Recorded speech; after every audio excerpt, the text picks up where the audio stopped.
유럽중앙은행이 7월과 9월 두 차례 금리 인상 계획을 밝혔습니다.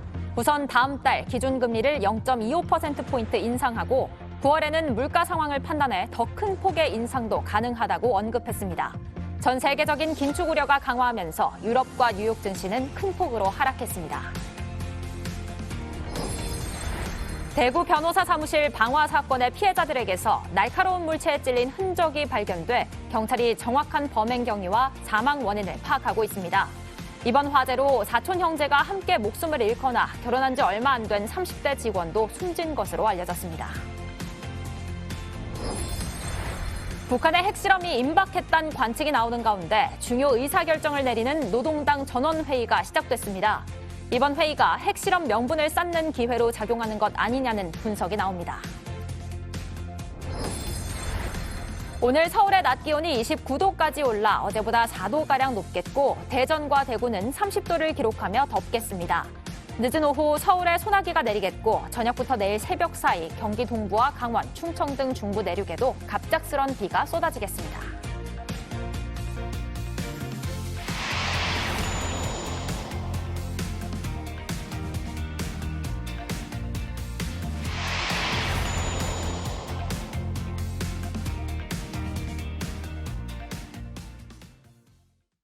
이것은 분명한 공기, 밥. 오로지 100% 쌀, 과, 물로만 지어 밥 본연의 풍미만 가득 담아냈으니까 더미식 밥 먹기 전에 풍미부터. 물 걱정 없이 마실 순 없을까? 그래서 전 브리타 써요. 막스트라 플러스 필터가 불순물을 걸러주니까 안심하고 마실 수 있고 직접 관리로 마음이 놓여요. 환경을 생각하는 음용습관 스마트 셀프케어 정수기 브리타. 투자는 누구에게나 쉬워야 하니까. KB, KB, KB. 깨비. 이렇게 이름을 뚝딱. 깨비증권 탄생. 투자를 뚝딱. 깨비증권, KB증권. 가자. 오늘도 메이킨. 먹을 땐 걱정 없다. 비울 땐 확실하다. 아침이 가볍다. 변비, 복부팽만, 식욕부진 한 번에 싹 메이킨. 대한민국 누구나 유쾌, 상쾌, 통쾌. 변비엔 메이킨. 시청자 여러분 안녕하세요. 설레는 하루를 만드는 습관 아침엔입니다. 한 주의 마지막 평일, 오늘은 새로운 정부가 출범한 지 꼭 한 달째 되는 날인데요. 오늘도 다양한 소식들 전해드리겠습니다. 먼저 이도성 기자, 어떤 소식들이 기다리고 있습니까? 네, 마지막의 마지막 순간 이 끝내기 안타, 승리를 마무리하는 끝내기 안타는 야구에서 느낄 수 있는 큰 재미 중 하나입니다. 어제는 은퇴 시즌을 치르고 있는 롯데 이대호가 연장 승부에서 끝내기 안타를 날렸는데요. 은퇴 선언을 물으면 안 되겠느냐는 팬들의 목소리도 커지고 있습니다. 더 자세한 이야기는 잠시 후에 전해드리겠습니다. 네, 스포츠 소식 잠시 후에 확인을 해보도록 하고요. 안익은 기자, 아침엔 월드에서는 어떤 소식 준비돼 있죠? 북한 핵실험이 임박했다는 관측이 나오는 가운데 북한이 노동당 중앙위원회 제8기 전원 제5차 전원회의를 그제부터 개최하고 있습니다. 최근 도시 봉쇄를 해제한 중국 상하이시 여러 구에서 이번 주말 다시 대대적인 PCR 검사를 실시하겠다고 예고했습니다. 네, 아침엔 월드에서 이야기 더 나눠보도록 하겠고요. 오늘 아침엔 라이프, 오랜만에 함께하는 나원정 기자와 개봉 영화 소식까지 살펴보겠습니다. 6월 10일 금요일 아침엔 시작합니다.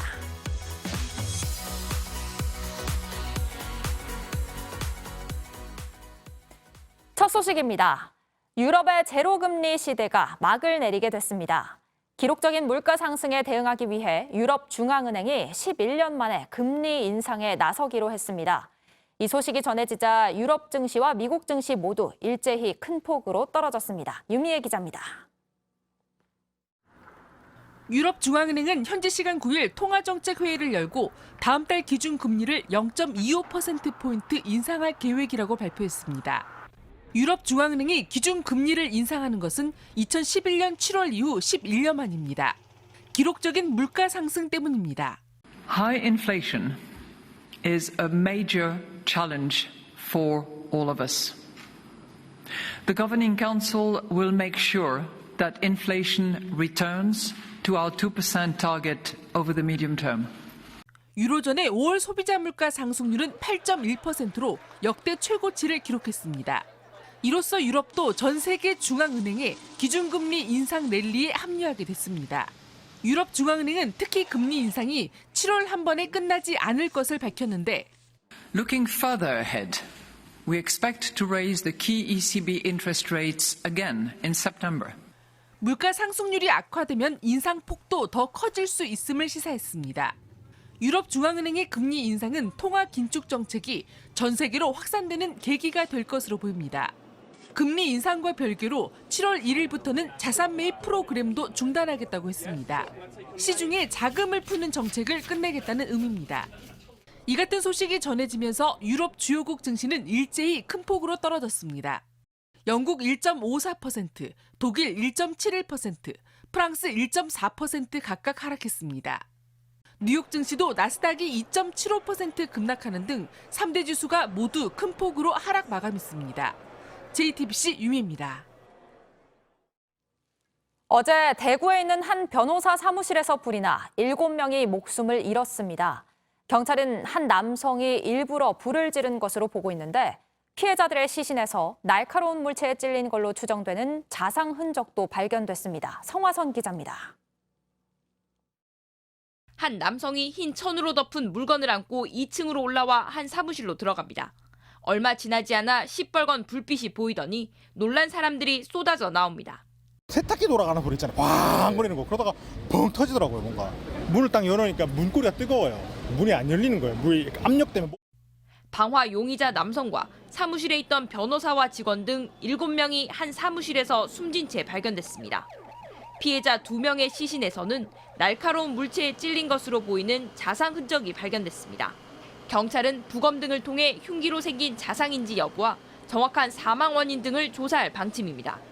용의자는 재개발 사업에 투자를 했다가 실패해 시행사 대표를 고소했는데 소송에서 지자 상대 변호사 사무실에 불을 지른 것으로 추정됩니다. 불이 났을 때 자동으로 물을 뿌려주는 스프링클러는 지하 1층 주차장에만 설치돼 있었습니다. 현행법상 6층 이상일 경우 반드시 스프링클러를 달게 돼 있지만 이 건물이 지어진 1995년에는 그렇지 않았던 겁니다. 또 탈출구는 용의자가 걸어온 출입문 하나뿐이었는데 불이 난 사무실은 현관에서 20m나 떨어져 있었습니다. 이번 화재로 사촌 형제가 모두 목숨을 잃거나 결혼한 지 얼마 안 된 30대 직원도 숨진 것으로 알려져 안타까움을 더했습니다. JTBC 성화선입니다.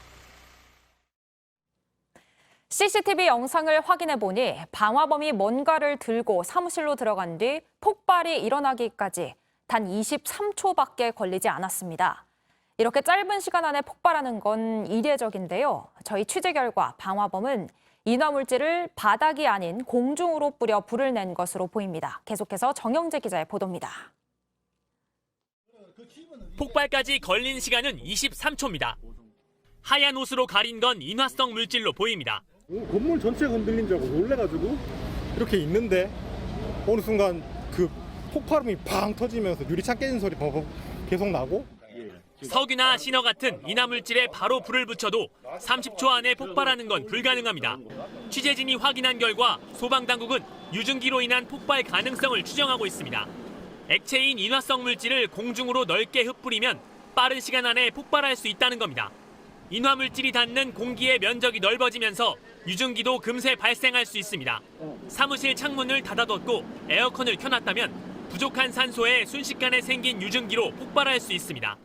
실제 내부 사진을 보면 기둥은 숫덩이가 됐지만 책장의 서류는 타지 않고 그대로입니다. 그을음이 내려앉았을 뿐입니다. 밀폐된 곳에서 화염보다 연기가 더 많이 발생할 때 나타나는 흔적입니다. 실제 CCTV에서 최초 연기가 많았던 것도 마찬가지입니다. 소방당국은 방화범이 순간적으로 폭발할지 몰랐을 가능성도 높다고 보고 있습니다. 실제 현장에서 숨진 일부 직원들은 방화범의 소송과 관계없었던 인물들로 파악되고 있습니다. 소방당국은 사고 원인을 면밀히 분석해 인화물질 종류와 구체적인 발화 원인을 조사할 방침입니다. JTBC 정영재입니다. 경찰이 이재용 삼성전자 부회장의 경영 활동이 취업 제한 규정을 위반한 건 아니라고 판단했습니다. 급여를 받았는지 여부 등을 살펴봤는데 보수를 받지 않고 활동한 이 부회장은 취업을 한 게 아니라는 결론을 내린 겁니다. 앞서 시민단체는 가석방된 이 부회장이 경영 활동을 하는 게 규정 위반이라며 경찰에 고발했습니다. 특정경제범죄 가중처벌법상 유죄가 확정되면 5년 동안 취업이 금지됩니다. 문재인 정부의 이른바 산업부 블랙리스트 의혹을 수사 중인 검찰이 백운규 전 산업통상자원부 장관을 소환해 약 14시간 동안 조사했습니다. 서울 동부지검은 어제 오전 9시 30분쯤 조사를 시작해 밤 11시 30분쯤 마무리했습니다. 백 전 장관은 2017년 장관 재직 당시 산업부 직원들에게 이전 정권에서 임명된 산하 공기업 기관장들을 압박해 사표를 받아내도록 한 혐의를 받고 있습니다. 앞서 백 전 장관은 그렇게 지시받고 움직이진 않았고 항상 법과 규정을 준수해 처리했다며 혐의를 부인했습니다. 이번엔 미래에셋증권 연결해서 미국 주식시장 마감 상황 알아보겠습니다. 서상영 본부장님, 안녕하세요. 네, 안녕하십니까. 네, 앞서 리포트에서 전해드린 대로 이 미국 주식시장이 큰 폭으로 하락을 하면서 마감했는데요. 어떤 흐름이었는지 설명해 주시죠. 일단 미국 증시는 중국의 코로나 관련 규제가 지속되고 있는 가운데 ECB가 통화정책을 통해서 7월 금리 인상을 시사하자 국채금리 상승으로 기술주가 약세를 보이며 하락을 했습니다. 이후 금요일 발표가 되는 소비자 물가 지수에 주목을 하면서 낙폭을 좀 더 확대한 가운데 최근 상승하던 중국 기술주가 알리바바 여파로 급락했지만 코스트코에 힘입어서 소매 유통업종이 견감을 보이는 등 업종 차별화가 진행된 점도 특징이었습니다. 그러니까 유럽 중앙은행의 금리 인상 예고가 주가가 하락한 결정적인 요인이었던 거죠?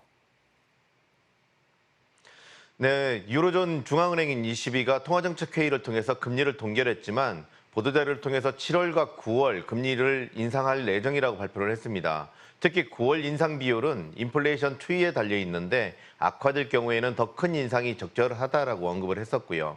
한편 ECB는 올해 연간 인플레이션율을 6.8%로 전망하는 등 지난 3월 발표보다 상향 조정을 했습니다.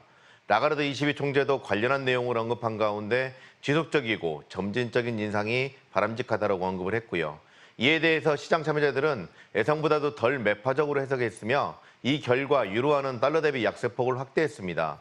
그렇지만 7월과 9월 금리 인상을 시사한 여파로 유로존 국가들의 국채 금리가 급등을 하면서 전반적인 주식시장에 부담을 줬다라고 보시면 될 것 같습니다. 중국의 코로나 정책도 주식시장에 부담을 줬다고 하셨는데요. 이건 어떤 내용인가요? 일단 중국의 제로 코로나 정책이 지속적으로 투자 심리 위축을 시켰습니다. 북경 일부 지역에서 코로나 집단 감염이 발생을 하면서 유흥시설 운영이 중단되었고요. 상하이시의 일부 지역에서는 11일 전 주민 대상으로 PCR 검사를 단행한다고 발표를 했습니다.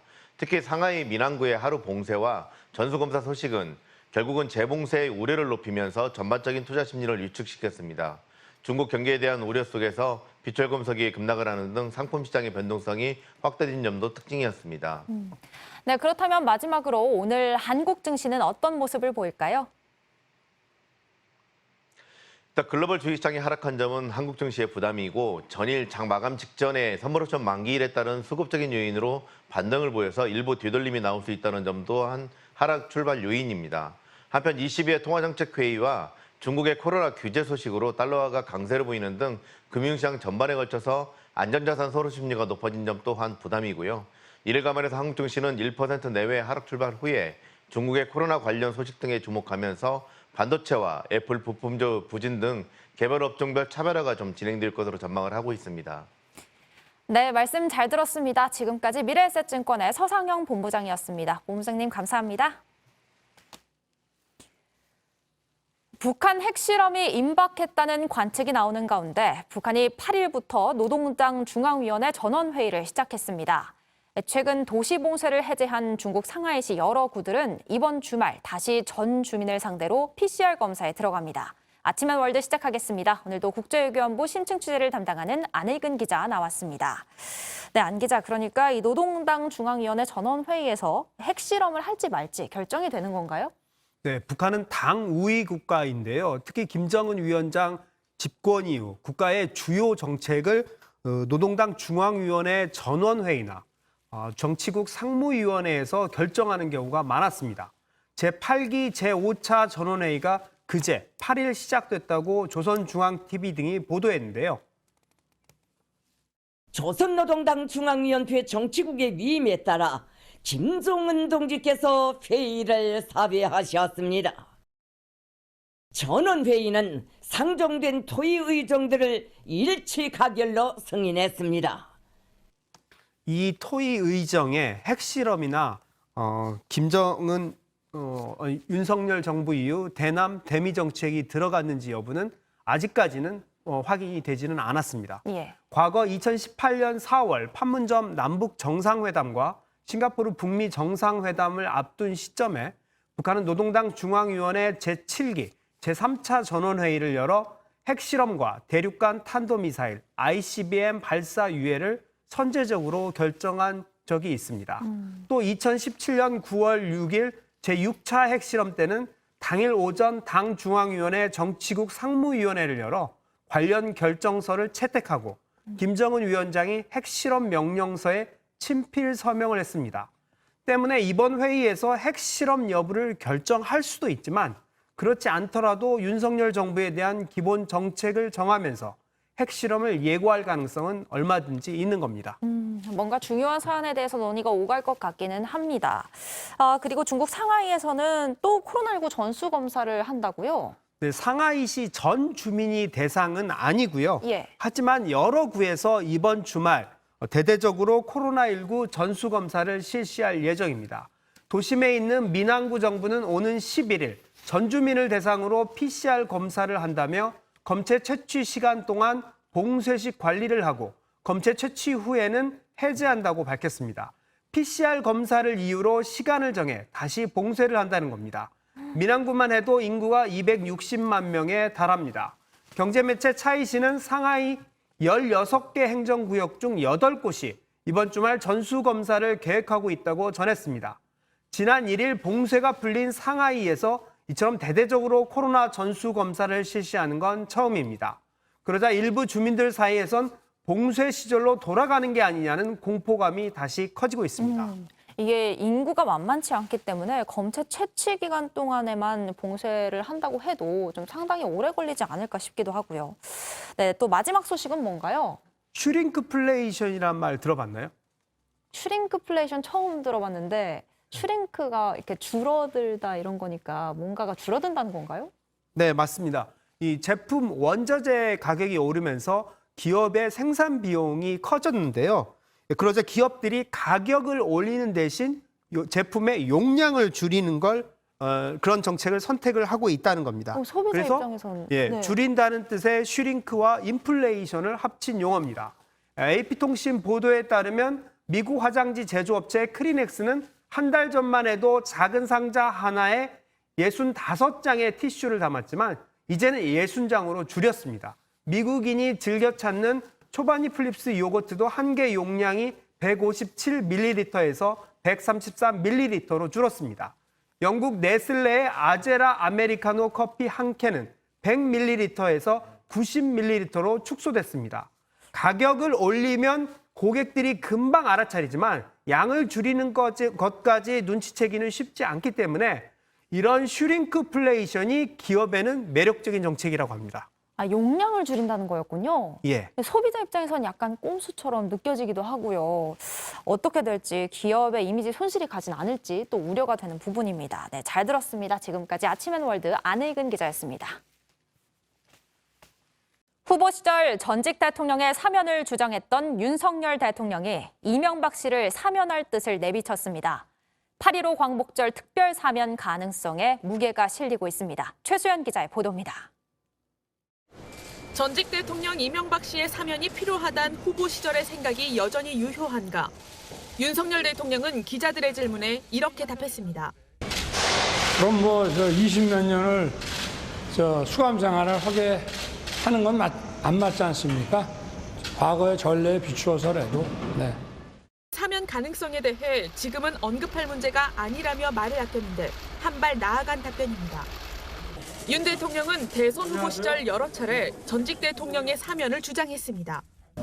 우리 이명박 대통령님도 저는 빨리 석방 되셔야 한다고 생각합니다. 연세도 많으시고 이렇게 장기간 구금해 놓는 것이 그게 우리 미래를 바라보면서 국민 통합을 생각할 때 너무 오랜 수감 생활은 맞지 않다는 입장을 재차 밝히면서 사실상 사면에 무게를 실었습니다. 지난 3일 이명박 씨 측은 건강 상태가 좋지 않다며 검찰에 형집행정지를 신청했습니다. 형집행정지 신청이 받아들여지면 사면 논의가 속도를 낼 것으로 보입니다. 시점은 2달 뒤 8.15 광복절 특별 사면이 유력하게 거론됩니다. 여당인 국민의힘은 연일 사면론을 띄우고 있습니다. 형평성 차원이나 국민 통합 차원에서 저는 사면을 불가피하다라는 것이 보는 것이 개인적인 견해입니다. 8.15 때 대통합 사면을 많이 실시했습니다. 다만 대통령실은 아직 논의가 본격 시작된 건 아니라는 설명입니다.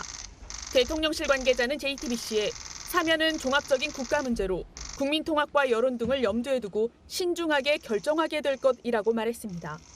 JTBC 최수연입니다.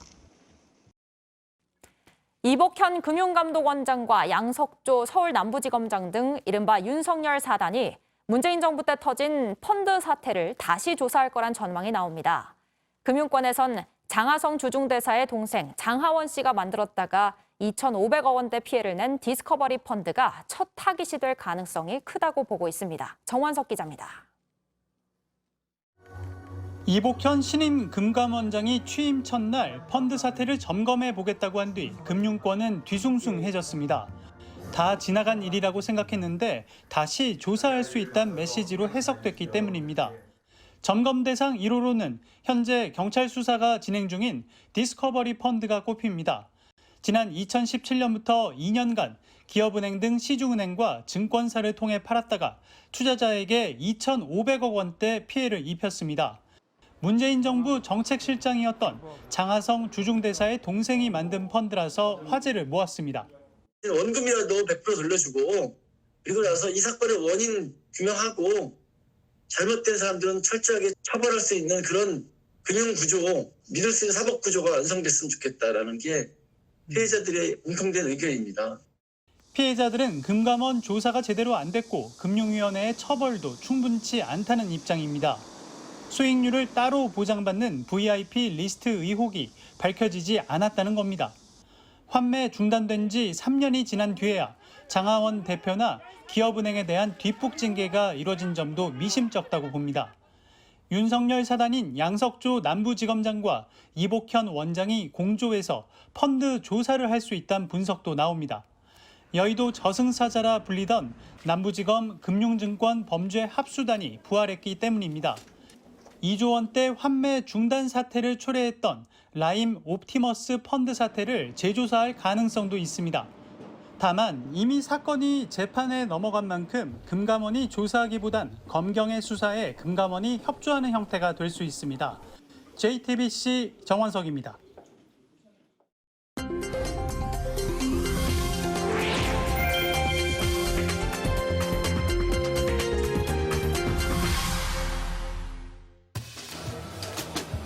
다들 반죽을 다루는 손길이 분주합니다. 아르헨티나 부에노스아이레스에서 피자 선수권 대회가 열렸는데요. 정해진 시간 동안 누가 더 반죽을 넓적하게 펴는지 겨루기도 하고요. 반죽을 공중에 휘리릭 던지고 받아가면서 현란한 퍼포먼스를 선보이기도 합니다. 음악에 맞춰 반죽과 함께 춤을 추다가 심지어 불까지 붙이는데요. 반죽을 자유자재로 다루는 기술은 물론이고요. 얼마나 독창적인 퍼포먼스를 펼치는지도 중요한 심사 요소라고 하네요. 올해는 멕시코, 미국, 칠레, 콜롬비아 등에서 총 150명의 피자 달인이 참가했습니다. 1등에게는 우리 돈 150만 원의 상금이 주어지고요. 내년 이탈리아에서 열리는 세계 피자 명인대회에도 나갈 수 있다고 하네요. 영화 로마의 휴일에도 등장한 이탈리아의 명소죠. 스페인 계단에 미국인 관광객들이 전동 킥보드를 끌고 나타났습니다. 특히 여성은 계단 위에서 전동 킥보드를 냅다 집어던지기까지 했는데요. 지나가던 시민이 이 장면을 촬영했고 경찰은 이들을 찾아내 각각 우리 돈 54만 원의 벌금을 부과했습니다. 문제의 관광객들은 단지 재밌을 것 같아서 이 같은 행동을 한 것으로 전해졌는데요. 파손된 계단을 수리하기 위해선 최소 3,300만 원 이상의 비용이 들 것 같다고 하네요. 동화 속 인어가 진짜 존재하는 거였나요? 지느러미를 우아하게 살랑이며 물속을 누비고 있습니다. 남아프리카 공화국의 인어 교습소인데요. 인어를 꿈꾸는 사람들에게 인어영법과 인조꼬리 관리법 등을 체계적으로 가르쳐주고 있다고 하네요. 양발이 붙은 모노핀을 사용하는 이색 운동으로도 주목받고 있고요. 인어 경연대회까지 개최하고 있다는데요. 어릴 적 뭐가 되고 싶은지 물어보면 엉뚱하게도 인어공주라고 대답하는 아이들이 많았는데 현실로 이룰 방법이 진짜 있었네요. 지금까지 AI가 픽한 세상, 제나가 전해드렸습니다.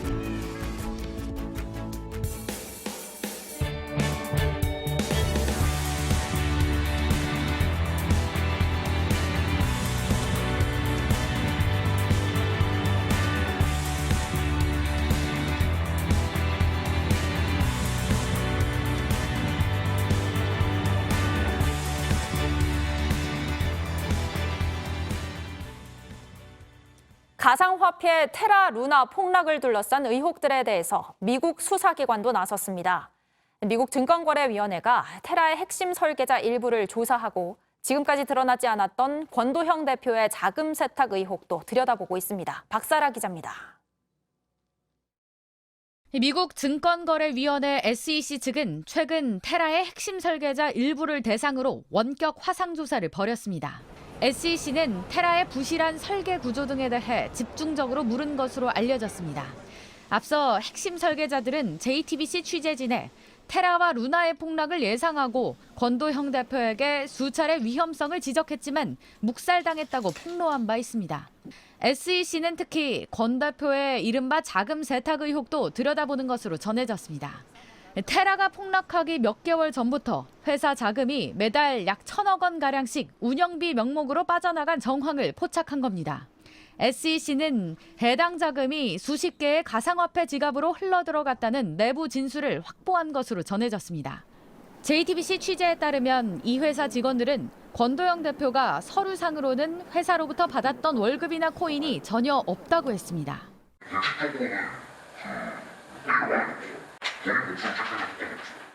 한때 자신이 세계 최고의 부자가 됐다고 밝힌 적도 있는 권 대표의 자산 형성 과정을 의심할 수 있는 대목입니다. SEC는 지난해 5월부터 권도형 대표에 대해 증권법 위반 혐의로 수사해왔습니다. 테라로 미국 주식을 살 수 있게 한 블록체인 서비스가 증권법 위반에 해당한다고 본 겁니다. SEC가 혐의를 입증할 경우 미국 법률에 따라 권 대표가 처벌될 수도 있습니다. 업자 등록을 안 하고 증권신고서 제출을 안 했으면 증권법 위반이 되는 것이죠. 그럼 우리로 치면은 증권사 라이센스를 받았어야 되는 거예요. 작년 9월엔 권 대표를 불렀지만 권 대표는 응하지 않고 오히려 SEC를 고소했습니다. 국내 검찰과 경찰이 테라 관련 의혹에 대해 수사를 진행하는 가운데 미국 수사기관까지 가세하면서 사건과 관련된 파장은 커지고 있습니다. JTBC 박사라입니다. 우리 영화의 힘을 보여준 칸 영화제에 이어 우리 이야기의 영향력을 보여줄 수 있는 미국 최고 권위의 방송 시상식 에미상이 다가오고 있습니다. 현지 매체들은 오징어 게임과 파친코를 유력한 후보로 꼽고 있습니다. 정재우 기자가 전해드립니다.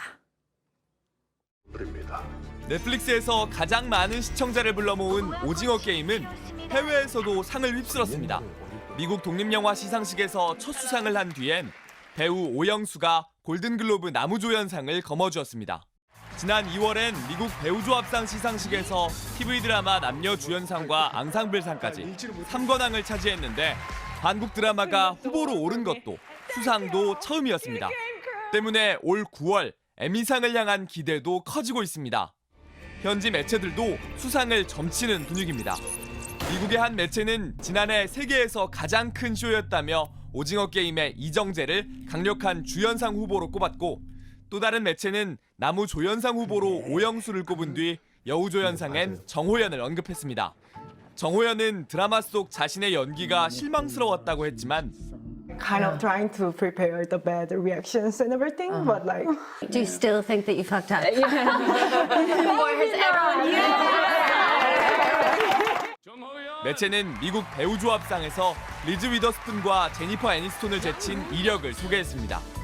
무엇보다 오징어 게임은 석세션과 함께 작품상의 유력한 후보로 꼽히는데 미국 매체들은 파친코 역시 후보에 오를 거라 예상합니다. 한국의 이야기가 국제 무대에서도 최고의 컨텐츠로 받아들여지고 있는 겁니다. Korean cinema had been incredible for eons. K-drama, if you were paying attention, was global also for quite a while. 미국 매체들은 파친코의 이민호와 김민하도 남녀 주연상 후보에 오를 가능성이 있다고 전망했습니다. 방송계 아카데미상이라 불리는 에미상에서 우리 이야기들의 첫 수상 기대가 커지는 가운데 주최 측은 다음 달 후보를 발표한 뒤 9월 시상식을 엽니다. JTBC 정재우입니다. 금요일 아침 앤 라이프 나원정 중앙일보 영화 담당 기자와 함께 이 주의 개봉 영화 살펴보겠습니다. 나 기자 오랜만이에요. 네, 안녕하세요. 네, 그동안 칸 영화제 취재 때문에 몇 주 동안 못 만났는데 배우 송강호 씨가 칸 영화제에서 남우주연상 수상하는 그 장면도 직접 보고 오신 거죠? 네, 현지에서 JTBC 기자와 함께 월드컵 우승처럼 소리를 지르며 환호했습니다. 그랬군요. 이제 드디어 그 영화 극장에서 볼 수 있는 걸까요? 네, 영화 브로커가 이번 주 극장 개봉했습니다. 송강호 씨와 함께 배우 강동원, 배두나, 이주연 그리고 가수 아이유 씨까지 화려한 멀티캐스팅이 돋보이는 영화인데 이 화면 보시듯이 정말 현지에서 큰 화제가 됐던 영화예요. 일본 감독 고레에다 히로카즈가 4년 전에 어느 가족이라는 영화로 황금종려상 받았었는데 이번에는 한국말로 된 번역한 대본으로 한국 배우들과 한국에서 영화 찍었습니다. 개봉 첫날 한국에서도 박스오피스 1위에 오를 만큼 큰 관심 받고 있습니다. 오, 그렇군요. 이번에 아이유 씨가 미혼모 역할을 또 맡았잖아요. 네, 근데 일단 이 제목을 이제 처음 어떤 제목이었는지 보면은 요람이란 제목이었어요. 미혼모 역할이 아주 중요한 역할일 수밖에 없는데 이 요람이란 제목 자체가 부산에 설치된 한 교회의 베이비박스에 버려진 아기를 중심으로 한 그런 이야기였거든요. 그래서 아이를 버린 지 하루 만에 되찾으러 온 이 미혼모 소영을 아이유 씨가 연기를 했는데 소영은 아기가 없어진 걸 알고 불법 입양 브로커인 세탁소 사장 상현 그리고 보육원 출신인 동수가 함께 아이를 빼돌렸다는 걸 알게 됩니다. 처음엔 경찰에 신고를 하려다가 좋은 부모에게 아이를 팔자는 이들의 제안에 같이 여정을 떠나게 되는데요. 이 일당을 쫓는 그 형사 2명까지 부산에서 서울까지의 여정이 펼쳐지는 로드무비입니다. 아무래도 뭐 강동원 씨나 송강호 씨의 연기는 말할 것도 없고 이번에 아이유 씨의 연기 변신도 굉장히 기대가 돼요. 네, 아까 화면 보셨듯이 굉장히 좀 삐딱한 엄마인데요. 이 고레에다 감독이 드라마 나의 아저씨를 보고 아이유 씨 팬이 됐다고 해요. 그래서 이 브로커 속에서도 아이유 씨가 이전과는 좀 다른 그 모습으로 미혼모 역할로 엄마 연기에 도전을 했는데요. 짙은 화장에 좀 욱하면 막 욕도 하는 거친 엄마의 모습입니다. 그래서 K-팝 스타와는 180도 다른 변신을 보여줬고 센 엄마군요. 네, 맞습니다. 이 송강호 씨 베테랑이시잖아요. 그런데 아이유 씨 연기를 보고 자기만의 배우로서의 정서가 있다고 인정을 했습니다.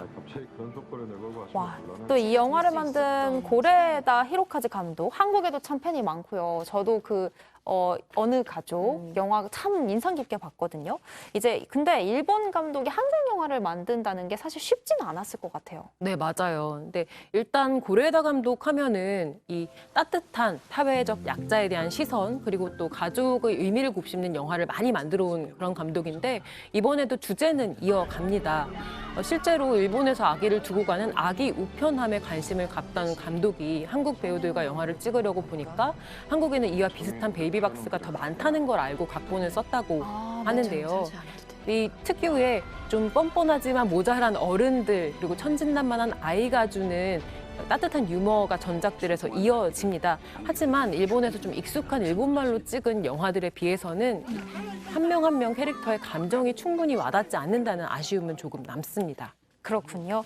계속해서 볼 두 번째 영화도 한국 영화죠?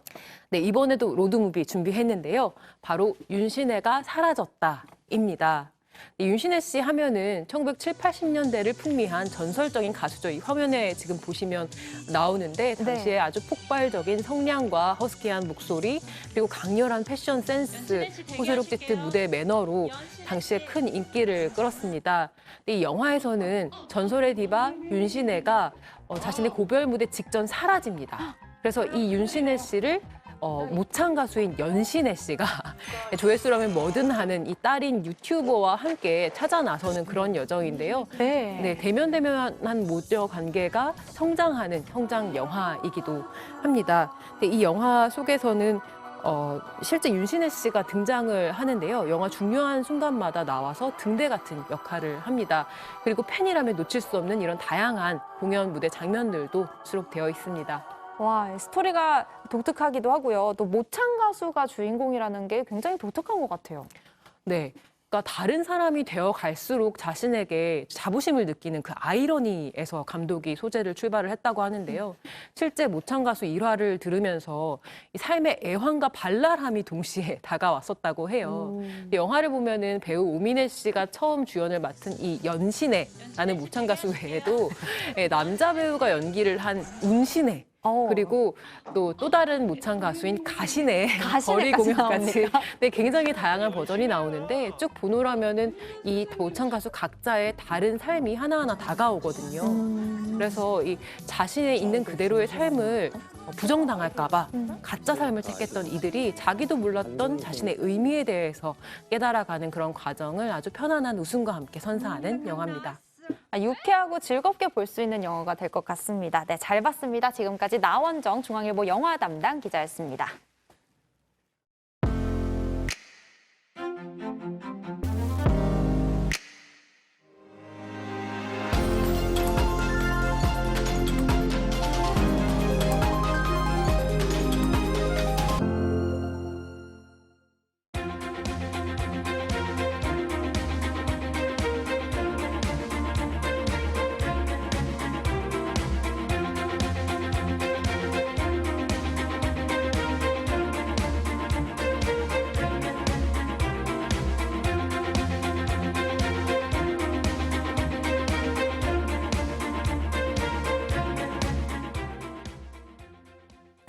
롯데리아가 다음 주 목요일 16일부터 햄버거 가격을 평균 5.5% 올린다고 밝혔습니다.